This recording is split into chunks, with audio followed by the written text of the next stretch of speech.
On 5 News, the human cost of the NHS crisis. It's claimed 30,000 deaths in a single year could have been caused by cuts to the health service. Herbert Miller fell over during a routine hospital visit because there were no staff to help him.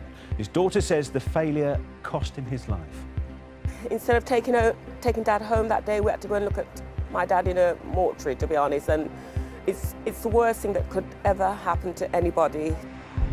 Also tonight, Blair's back. The former Prime Minister re-enters the political fray, calling for people to rise up against Brexit. The day after that news conference, Donald Trump runs into more trouble. Grow our own. New calls to make Britain more self-sufficient in food. And hopelessly devoted to you. From singing in her bedroom to being tipped as music's next big thing, the teenager who's taking the online music world by storm.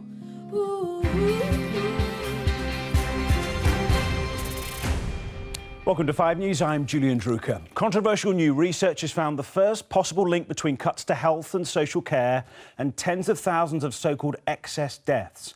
Researchers say that 2015 saw the greatest rise in mortality for almost 50 years in England and Wales, which coincided with a period of belt-tightening on hospital budgets.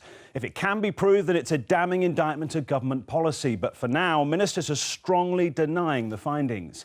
Layla Hayes reports. This was Herbert Miller on Christmas Day 2 years ago. The 86-year-old had gone into hospital for a routine operation. He never made it home.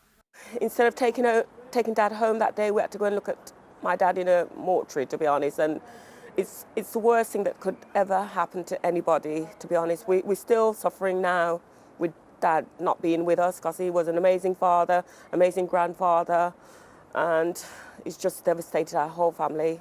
Herbert died after falling on his way to the toilet. He'd called for assistance, but no one had been available to help. At the inquest into his death, the coroner said the failure to provide adequate supervision contributed to the fall. The worst thing is to be told that you're short-staffed. You know, come on. These are people that have worked hard all their lives in this country, and we should be taking care of them. We should be taking care of them, and we're not. In 2015, the year Herbert died, there were 30,000 excess deaths in England and Wales, the largest rise in mortality for 50 years. Researchers say they believe the deaths could be linked to cuts in health and social care, which led to longer waiting times and staff shortages. We've excluded all of the other possibilities, and while we are very cautious about attributing any particular findings to the cuts, it certainly does tend to point to that. No one from the Department of Health was available for interview. In a statement they said, "This report is a triumph of personal bias over research. Every year there is significant variation in reported excess deaths, and in the year following this study they fell by nearly 20,000. Undermining any link between pressure on the NHS and the number of deaths." But Sharon, who's a nurse herself, says she's seen the pressures and things are getting worse. I don't think anything has improved. To be honest, I think things are worse than ever, and it really worries me, you know, how many people, elderly people, are going to die needlessly. It really does worry me. 2 years on, Herbert's family still miss him desperately. That he died so needlessly simply adds to their pain. Layla Hayes, 5 News. A voice from the past re-emerged on the political scene today to stage a major intervention over Brexit. Tony Blair was back to deliver a rallying call to arms to Remain voters, urging them to rise up against leaving the EU. In an impassioned speech, the former Prime Minister insisted Brexit wasn't inevitable and said people should make it their mission to reverse the referendum. Well, Simon Vigar was there and is in Downing Street now. Simon, what exactly is Tony Blair calling for? Well, he says it's the biggest decision since the war for the UK. He thinks the deal's going to be bad, and because of that, he thinks enough of the 52% of Leavers can be persuaded to possibly go for a second referendum on that deal. On mass migration, which many of his critics say happened on his watch, there was no contrition there. He said it wasn't his fault. He said the Labour Party isn't providing an effective opposition to Brexit. And the location of the speech was at Bloomberg, which is where 4 years ago David Cameron made his referendum speech.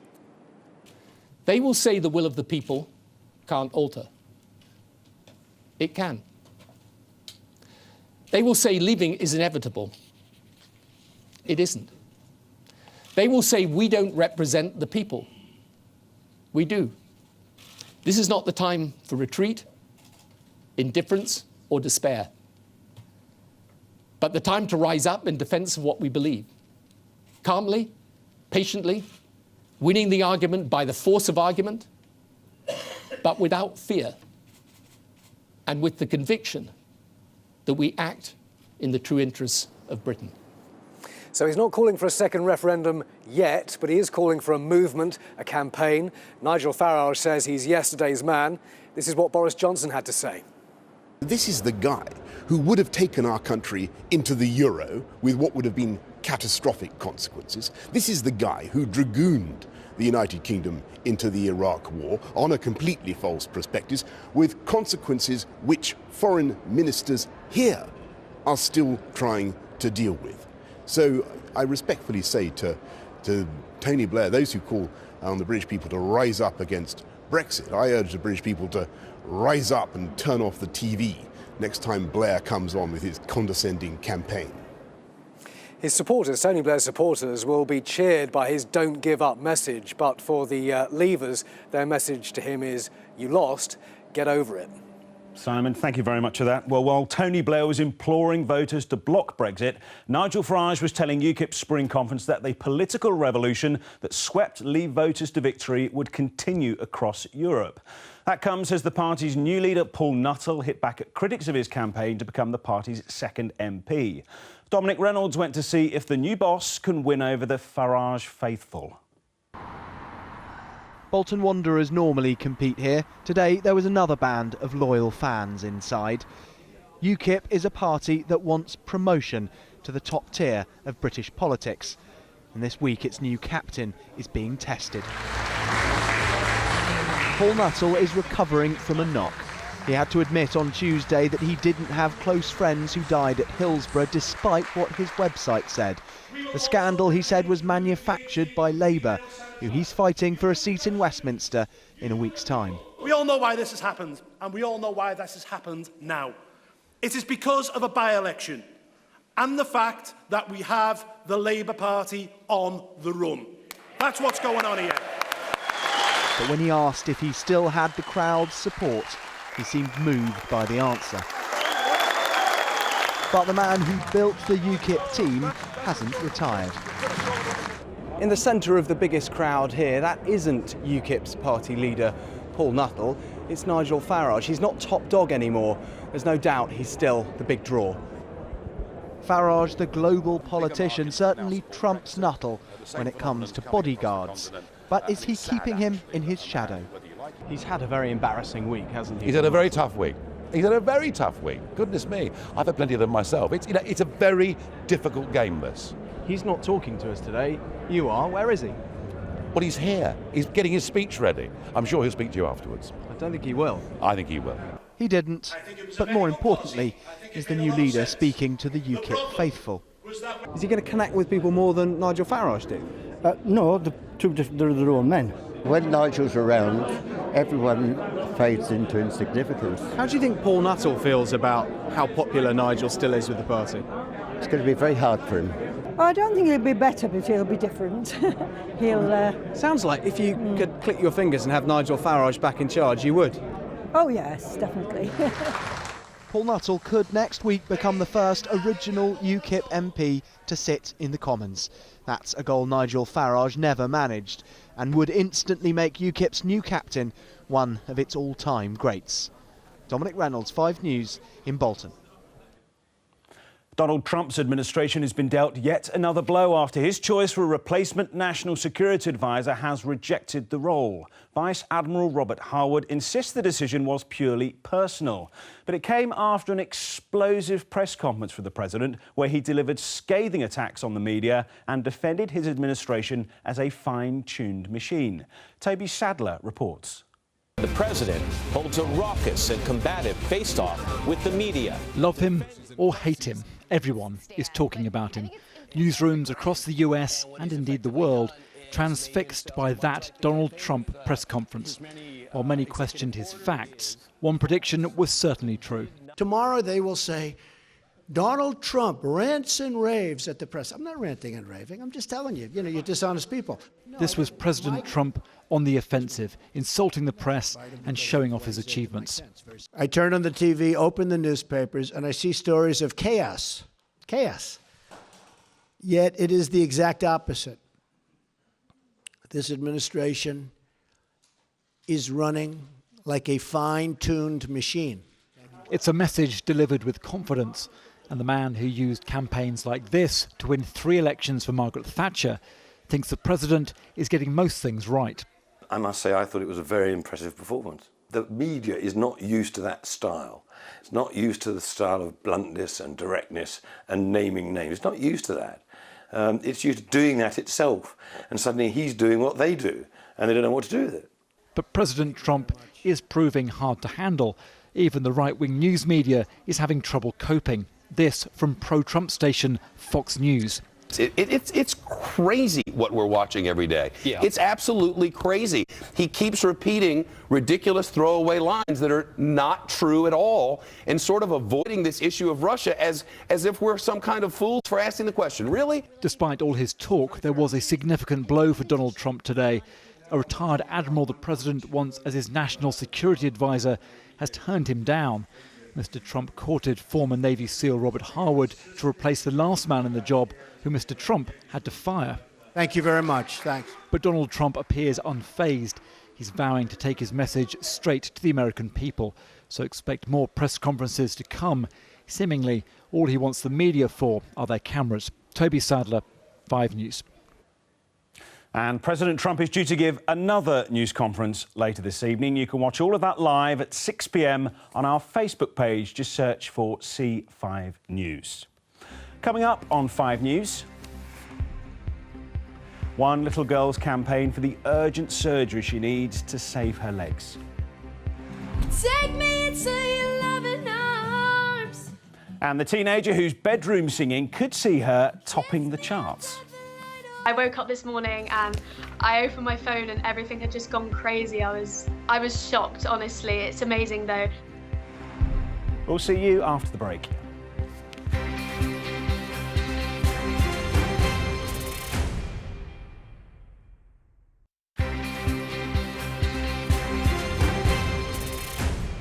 Welcome back. You're watching 5 News. Now, when Victoria Kamada was born without some of the major bones in her legs, her parents were told she'd have to have them both amputated.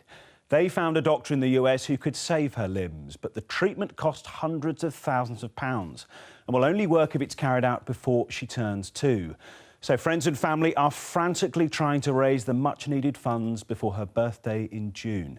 Minnie Stevenson reports. 20-month-old Victoria Kamada. Her parents, Darius and Majana's bright and beautiful girl, but born with a condition which means she cannot walk properly. Victoria's legs have no calf bones, a deformity so rare that it only affects less than 1 in a million of us. And when I see her for the first time, I was in big shock, especially when we were expecting a full healthy baby, because on every single scan they say she is perfect. I started crying, I'm ringing my mom, everything's, all my world is, is break, is cracked, all my world is stopped, and, Doctors in the UK have told Victoria's parents the only option is to amputate their little girl's legs.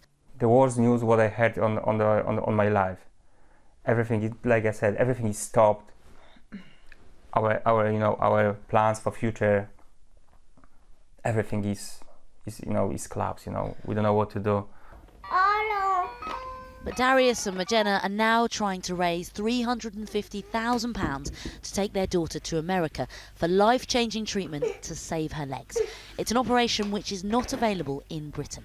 Today, 5 News spoke to the doctor in Florida who would perform the operation. 3 operations. The first one to put on a device that relocates the dislocated knee and ankle. 5 months later, second operation to reconstruct the knee, make new ligaments, move muscles around, fuse the ankle so it's in a walking position. The external device stays on. And then 3 months later, the third operation to remove the device and put on a brace. But it's a race against time. So far, the couple have raised around £100,000, but they now need to raise a further £250,000 by June, when Victoria turns 2, and the operation will be most effective. Victoria's parents told me they already know their daughter has a wonderful future ahead of her, but they will do everything they can to raise this money. Minnie Stevenson, 5 News. And if you want to help Victoria's family with their campaign, then head to our Facebook page, which has details of how you can donate. Now, we're constantly being told to buy locally produced food, but a report out today has highlighted quite how rarely we do. New findings suggest that only 52% of food eaten in the UK comes from this country, leading to calls on British farmers to grow more produce, which in turn will protect consumers from swings in global prices. Louise Beale has spoken to a farmer who's welcomed the report, but says the government needs to help. James Small and his family have been farming here on the Mendip Hills for over 70 years. They have nearly 3,000 sheep and over 200 cattle to sell to market. But James says he's constantly frustrated by the lack of British food making it to British plates. I have real concerns about the 52% of domestic production.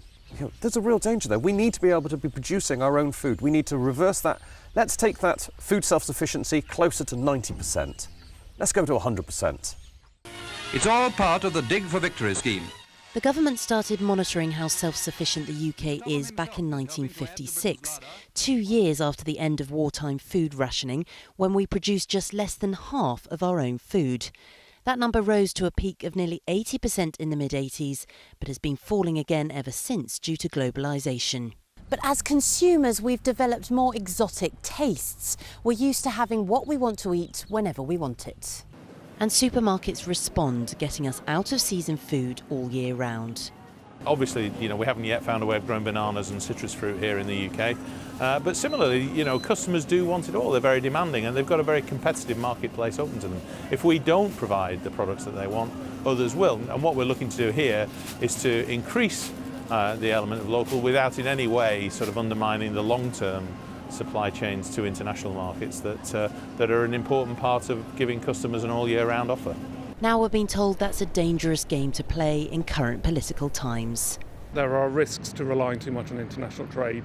The uncertainty of the future, post-Brexit, with President Trump in charge, the risks to our supply chains through climate change and weather impacts are mounting all the time. And if push came to shove, where would our food come from if we couldn't get it into the country or we couldn't source it? Just in the last few weeks, we've seen a lack of courgettes and lettuces on our shelves thanks to bad weather in Europe. Many farmers like James say we don't have to be reliant on food from abroad, so we should change our habits while we can. Louise Beale, 5 News. Finally, it's a teenage dream being signed to a major record label and on the brink of international pop stardom. That looks set to be a reality for 18-year-old Daisy Clarke from Cornwall, whose song has racked up a staggering 6 million views. And if she makes it, Daisy will join a growing list of stars who've been discovered online. Ruth Liptrot looks at what it takes to be a homemade star. Hopelessly devoted to you. It's a bit of a modern-day fairy tale. Talented but unknown young singer posts video online of them singing in their bedroom, and then, bingo!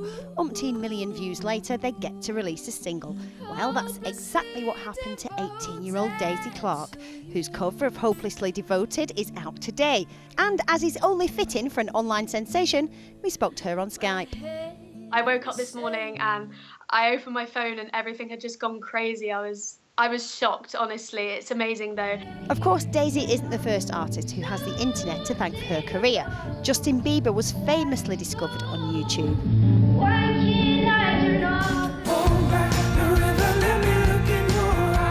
As was James Bay.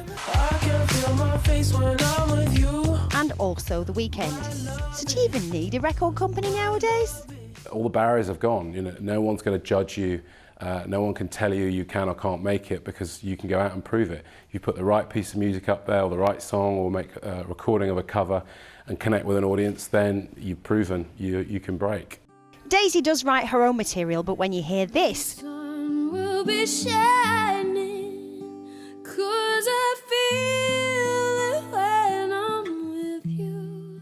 it's not surprising that she's been compared to Eva Cassidy, but she almost didn't put Hopelessly Devoted online at all. If you're going to post anything on YouTube or Facebook, there's always like one comment at least that's, you know, going to try and drag you down or is a bit jealous. But yeah, I did have doubts, but I'm glad I didn't. I bet she is, or she might only ever have been singing in her bedroom. Ruth Liptrot, 5 News. Take me into your loving arms. You saw her here first. That is all for now, but I'll be back at 6:30 with 5 News tonight, when we'll be talking about the fight against fur on the catwalk.